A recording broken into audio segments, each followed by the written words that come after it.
اللي عملته مع شيكا كان بدافع إنساني ومساجدة عمري ما شفتها في الحقيقة.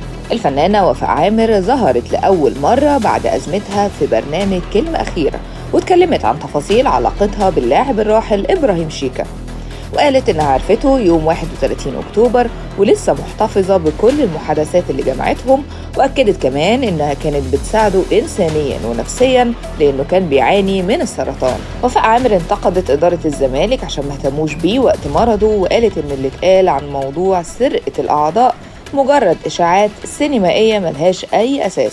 وكمان أعلنت إنها رفعت قضايا على ناس في مصر والكويت والسعودية، وده عشان أساءوا ليها، وأكدت إنها بتدافع عن نفسها بالقانون. من الحاجات اللي كشفتها كمان إنها ساعدت شيكا في شراء شقة قبل وفاته، ولسه في فلوس عايزة تستردها بسبب مشاكل أسرية.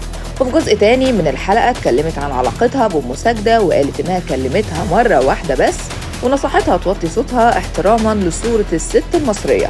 أما أم مكة فأكدت إنها ست طيبة وبتخدم الناس، وطالبت بإنصافها خصوصا إنها محبوسة وعندها 4 عيال. وفاء عامر ختمت كلامها إنها دايما بتساعد من غير ما تدور على شو أو شهرة.